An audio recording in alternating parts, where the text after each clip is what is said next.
A memória das pessoas e de suas famílias é o primeiro elo na composição da memória do grupo social que compõe um país. De pais para filhos, de geração para geração, na vida cotidiana, através dos séculos, as pessoas transmitem suas experiências, seus preceitos e seus ensinamentos úteis. E no ato de evocar as lembranças, que histórias de vida são resgatadas.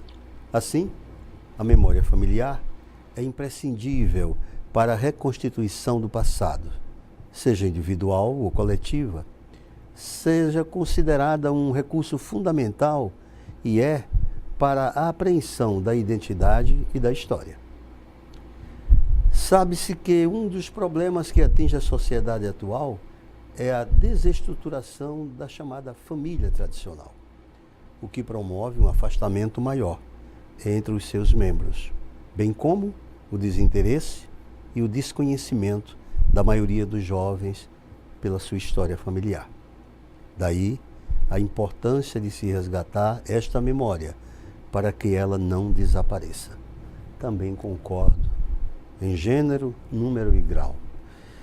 Isto aqui está relatado, são palavras do deputado Ricardo Nezinho, que aqui nos visita hoje no programa Café com Poesia, e está aqui na obra que ele publicou, que fez a curadoria, um trabalho muito bem cuidado, que fala da trajetória familiar do deputado, mas também e principalmente da história de Alagoas.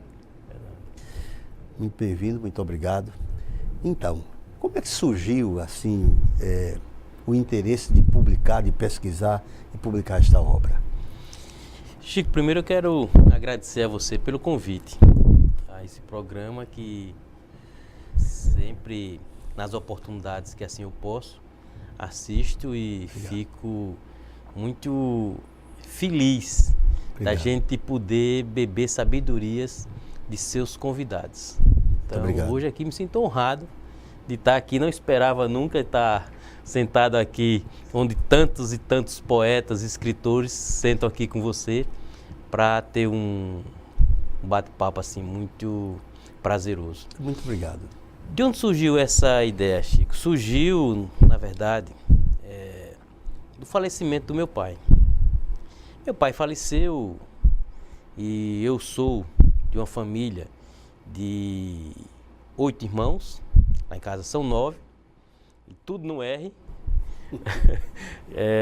Ronaldo, Rodolfo, Rosângela, Renê, Rutineide, Raulene, Ricardo, Ritaleda e Rogério. E a família grande, e a gente criado ali tudo junto e sempre na orientação de meu pai, de minha mãe. E dali eu tive a oportunidade de crescer no berço familiar dessas duas pessoas que construíram muito a minha personalidade, o deputado Nezinho e a dona Paula. E ali eu cresci vendo e recebendo lições de vida dele. Com o seu falecimento, eu fiquei martelando como homenagear a memória dele, como deixar viva aquela história. E daí não encontrava como assim fazer. Mas aquilo ficou martelando e por uma infelicidade, minha mãe, após a morte do meu pai, minha mãe ficou assim triste, angustiada, por mais tivesse o carinho e o calor dos seus filhos, mas com 1 ano e 3 meses ela também veio a óbito. Mas antes disso, a gente já tinha levado ela para São Paulo tal, e foi detectado um câncer. E dali primeira coisa que eu fiz foi fazer um documentário da vida dela. Ela falando sobre a infância dela, sobre a juventude dela, o casamento, como era lá do meu pai, como foi toda a criação de seus filhos, o que foi que ela pode deixar como mensagem sem ela saber que ela estava com aquela doença, até para que ela pudesse estar mais solta e alegre. E aí eu fiz esse documentário. Mas, de uma forma documentária, deixei resgatado a vida dela em audiovisual. Mas e o meu pai, como fazer? Aí, pesquisando e vendo e conhecendo as obras de dois historiadores da cidade de Arapiraca, o professor Valdemar e Zezito Guedes, eu comecei a folhear e pesquisar os livros dele e consegui resgatar 10 gerações do lado do meu pai. Consegui resgatar. Pesquisei na Academia Cearense de Letras, Fortaleza, consegui em livros que tinha lá, 2 livros na verdade, Monsenhor Raimundo e Diana Cordulina também, dos 2 livros, consegui resgatar 8 gerações da minha mãe. Então, esse resgate da genealogia de 10 gerações, de 10 gerações passadas, eu daí peguei as pessoas da parentela da minha mãe que estava viva, alguns troncos, e pedi aos seus familiares que fizesse uma biografia da vida deles. E da mesma forma, do lado do meu pai. E pedi que a minha irmã fizesse a biografia do meu pai e da minha mãe, para que a gente pudesse construir o livro. Daí por diante, fui a Mauriti, Ceará, na cidade da minha mãe. Tem uma casa onde ela nasceu, que é lá em Mauriti, lá nos Dantas, uma casa grande, antiga. Aí tirei fotos de lá, tirei fotos da cidade, busquei relatos dos familiares, busquei fotos, tal. Quer dizer, fiz uma verdadeira pesquisa, catando como adicionar e como enriquecer o livro. Que haja visto que os 2 que eu tinha era mais a genealogia, aquela coisa, fulano e Beltrano casou e geraram tantos filhos. Uhum. Aquele filho, aí eu queria tornar a coisa mais assim, mais com fotos, com histórias. E daí comecei a pesquisar e buscar. E no decorrer de 1 ano e 2 meses, eu consegui fechar toda essa obra. E daí, quando eu consegui fechar esse livro, eu disse, e o nome? Como eu buscar esse nome? Só que eu tinha lembrado que eu tenho uma foto lá, e a gente fez depois que o meu pai e minha mãe morreu, a gente fez um almoço grande embaixo de um pé de mangueira. E essa mangueira era muito frondosa. Aí eu vi a foto e estalou. Ali, ramos de uma grande árvore. Eu vi a árvore grande e ali eu via também que a parentela da gente era muito grande. Aí eu disse, então ramos de uma grande árvore, porque ela já vem lá de trás. E tanto é que fatos que a gente começa a descobrir, buscando a história do meu pai, todas as parentelas dele, eu cheguei em Povoado Santa Cruz. Povoado Santa Cruz. Onde fica? Fica lá hoje, conhecido hoje como Mata Burro. Ali em Estrela de Alagoas, que fica entre Palmeira dos Índios e Estrela de Alagoas. Ele hoje faz parte de Estrela de Alagoas. Antigamente fazia parte de Palmeira dos Índios. E cheguei lá, em Povoado Santa Cruz, que uma das descendências do meu pai tinha saído de lá. Aí fui lá visitar e encontrei uma igreja de 1775 anos. Uma das igrejas mais antigas aqui do estado. E de lá descobri que aquele povoado foi onde Graciliano Ramos Sim. se inspirou no livro Vidas Secas.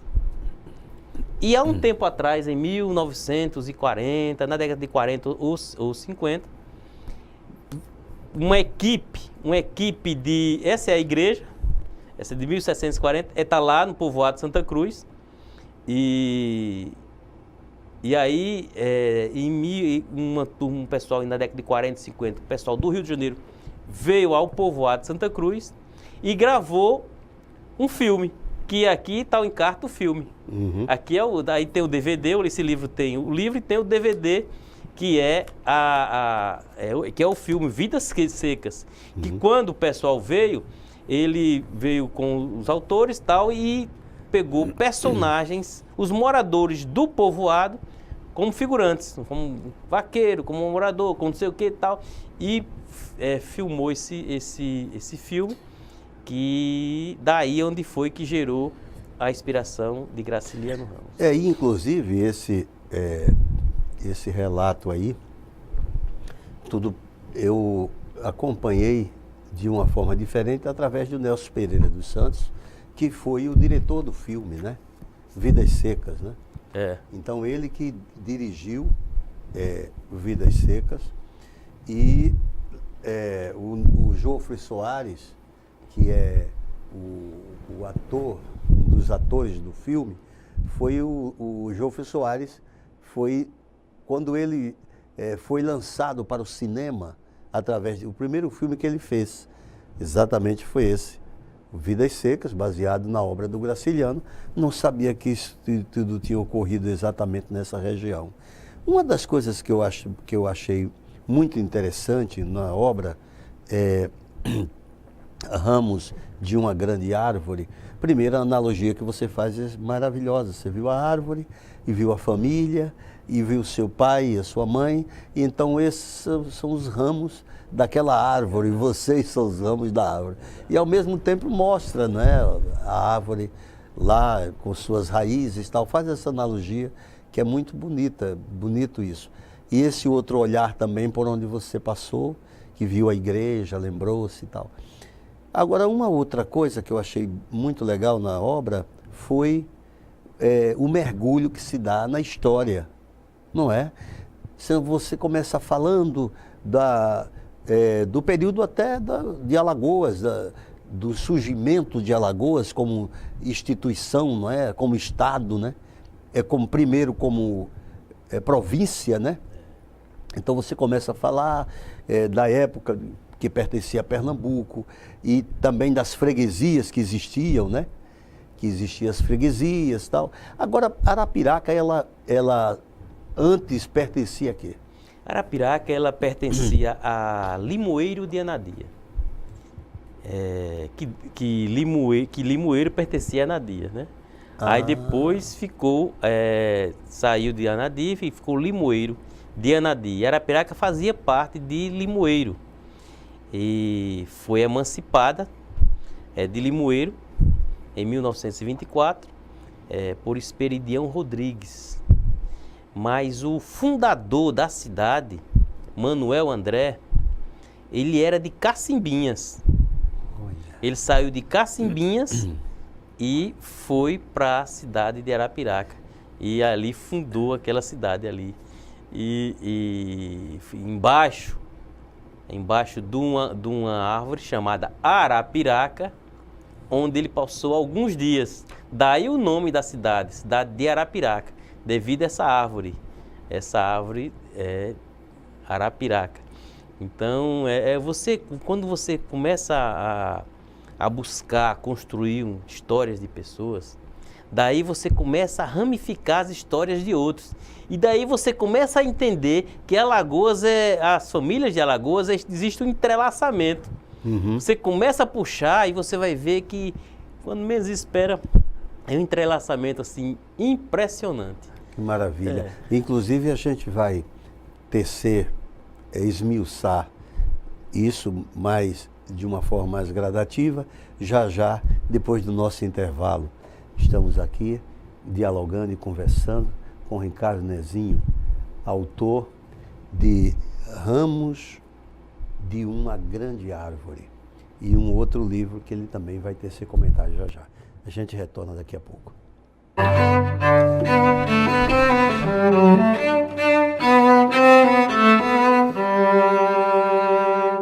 Nossa, é bonita essa história. Não, é tão bom a gente poder fazer Uma história brasileira. Poder filmar o Poder Brasil. emocionar as pessoas com uma história assim. E um país jovem que vai se conhecendo também através dos seus filmes, né? Acho que a Aí gente o tem... público consegue perceber a qualidade das produções nas diversas telas, né? Não é só a tela do cinema também.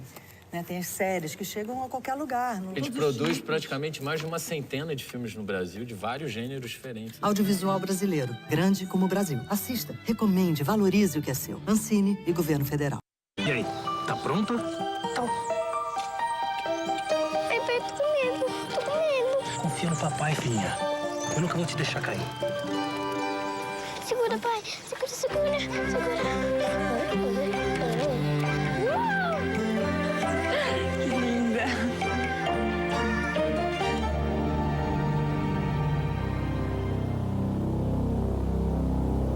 Fundação Abrinq, abrindo para as crianças o coração do Brasil.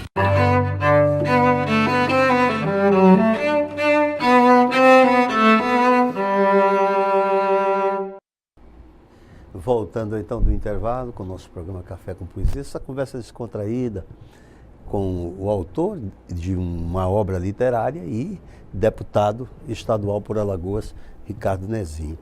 Queria saber assim então, um pouco mais sobre seu pai, sua mãe, a trajetória de seu pai, a trajetória como empresário, como político, não é? E o que você herdou disso tudo também, seguindo a trajetória política. Meu pai é um cidadão simples, né? É agricultor na cidade de Arapiraca. Dali ele começou na compra do algodão e, consequentemente, começou a expandir na região toda, comprando algodão, extrapolando até os limites da cidade de Arapiraca. Ele comprava algodão em Craíbas, Lagoa da Canoa, Igaci e tal. Com isso, com essa amizade que ele tinha, o vereador Domingos Vital, que era do bairro da cidade, desistiu de ser vereador e convidou meu pai, pelo grande relacionamento que ele tinha com as pessoas, para ser o seu sucessor. O pai foi candidato a vereador, foi um dos mais votados, e lá foi presidente da Câmara, e nesse intervalo de mandato, o deputado Narciso Lúcio estava deixando a vida pública e, através do senador João Lúcio, com o deputado Narciso Lúcio, convidou meu pai, pelo grande relacionamento que ele tinha com os vereadores, para ser candidato a deputado estadual. Antigamente era pastoril, ou era Arena ou MDB, não tinha outro lado.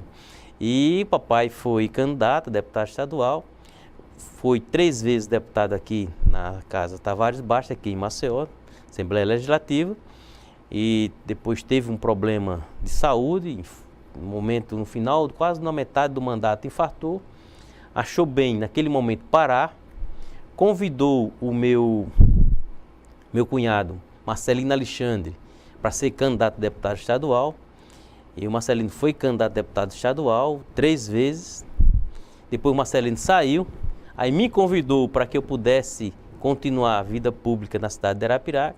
Eu já era vereador, já estava no 4º mandato de vereador e 2 vezes presidente da Câmara, e daí eu fui candidato a deputado e estou no 3º mandato de deputado estadual.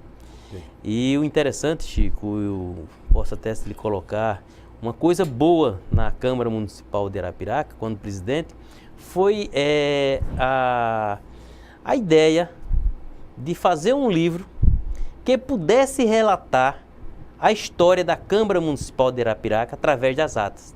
Descobri que tínhamos uma ata de instalação, a primeira ata da Câmara era a primeira ata de instalação até a última. Então daí conseguimos reunir uma equipe e peguei pessoas realmente dedicadas que pudesse ler, extrair as legislaturas através das atas. Fizemos na época um site e cada legislatura com o seu tópico importante. Primeira legislatura, a gente buscava o tópico importante e dali o cidadão via aquele tópico importante e no site ele clicava e mergulhava na ata na íntegra, com toda a ortografia da época. Como se escrevia ata com C, ACTA. Então, toda a ortografia da época a gente colocou de uma forma fidedigna. E nesse trabalho a gente viu a importância da gente buscar e resgatar a história dos ex-vereadores de cada legislatura. Tinha neto que não sabia que o avô nem tinha sido vereador. E a gente conseguiu, através das famílias, relatar a biografia de cada vereador de cada legislatura e, ao mesmo tempo, aquele vereador que tinha foto da época, da vida pública, a gente fez uma galeria de foto. Então, naquele site a gente tinha a história da Câmara relatada pelas atas, os pontos importantes, o cara mergulhava na ata na íntegra, tinha as histórias dos ex-vereadores e, ao mesmo tempo, a galeria de fotos. E fizemos o quê? Pegamos nessa pesquisa com várias famílias de vereadores, encontrávamos fotos da cidade de Arapiraca no passado.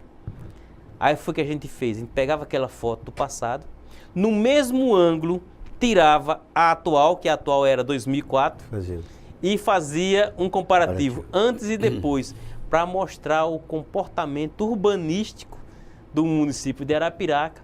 E com isso foi um site bom, que eu trabalhei muito na parceria com o Interleges, e daí o próprio Interleges em Brasília me convidou para dar palestra no Rio Grande do Sul, em Pernambuco, em Minas, em Goiás, em Tocantins, em Sergipe.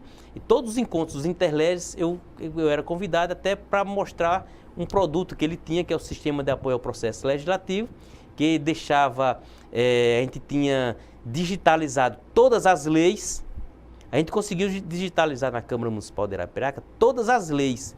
Se alguém precisava de uma lei, não precisava mais buscar e num arquivo empoeirado, só era clicar, puf, e estava digitalizada a lei na íntegra.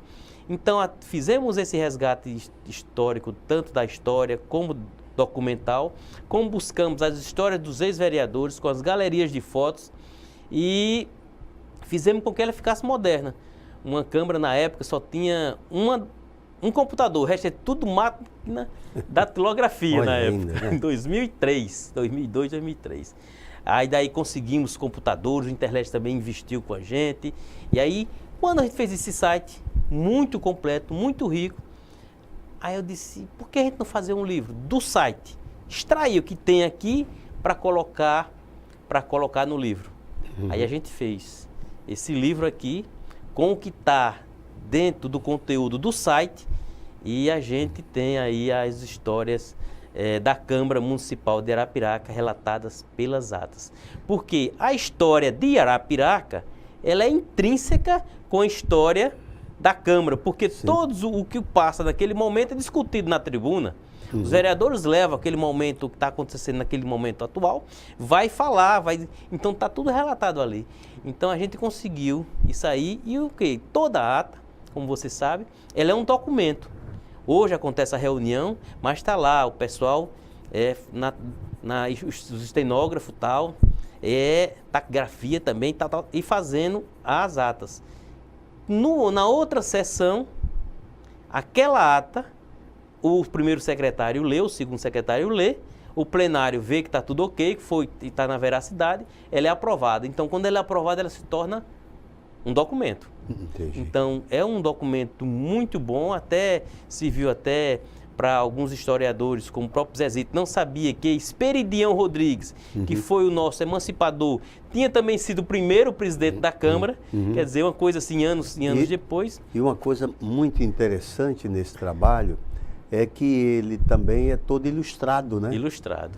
Todo ilustrado. Todo ilustrado. Um trabalho muito eficiente, interessantíssimo, que outras câmaras também Peguei esse livro, desculpa, Chico, peguei esse livro e distribuí para todas as bibliotecas do Estado, tanto esse como o Ramos de uma Grande Árvore também, nas bibliotecas eu distribuí, para que ficasse lá também guardado, para que pudesse ser uma fonte de pesquisa também. Rapaz, parabéns, um trabalho maravilhoso de registro histórico, de resgate. Também, além do seu trabalho, esse de buscar, estruturar tudo isso, tanto como legislador, como um homem preocupado com a história do seu lugar, da sua terra, né? Seus valores culturais, que agora está dando prosseguimento através de um documentário, não é? Verdade. O que é que a gente está fazendo agora?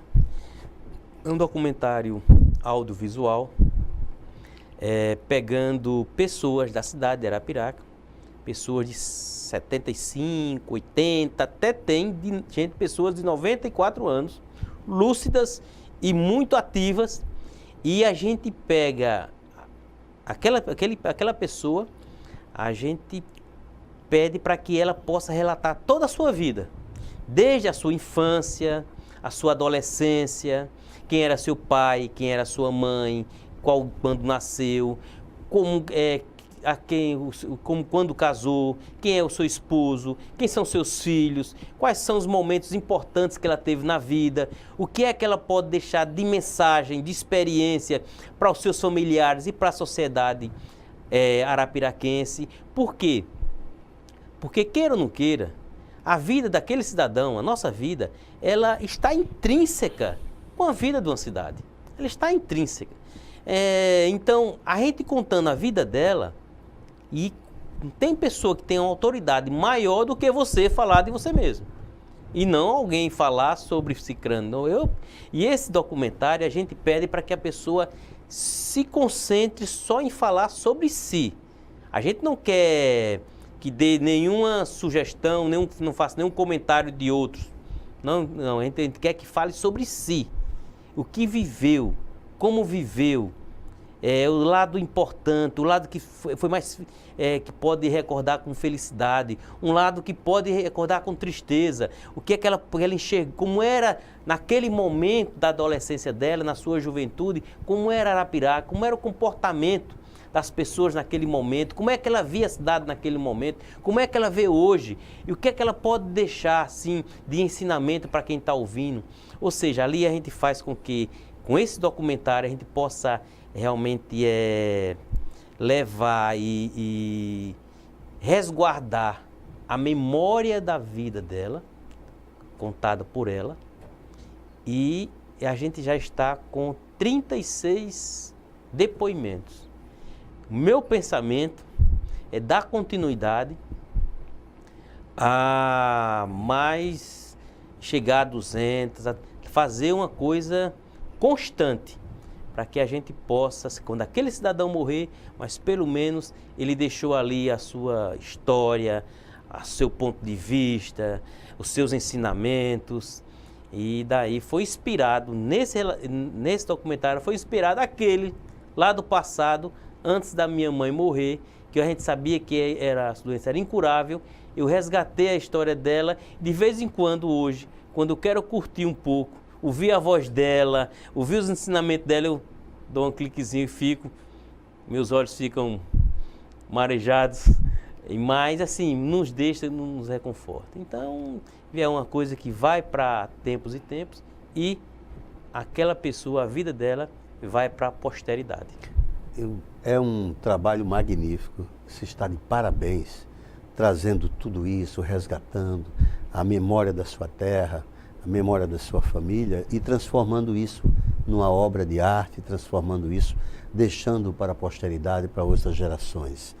Agradeço muito sua presença aqui no nosso programa. Volte mais vezes, o tempo é curto, mas a gente dialogou bastante e aqui faço a extensão da sua casa. Muito grato, muito obrigado pela sua presença. Chico, quem agradece sou eu. Agradeço e me sinto realmente honrado. Nunca esperei de um dia estar sentando aqui com você para a gente poder falar um pouco sobre essas nossas escritas, essas nossas construção assim dessas obras desse livro, porque eu vejo e sou testemunha viva de tantas e tantas autoridades poéticas que você traz aqui, e eu me sinto realmente feliz no estado de Alagoas ter um programa como o seu, que é enriquecedor. Muito obrigado. Muito obrigado. Até o nosso próximo encontro.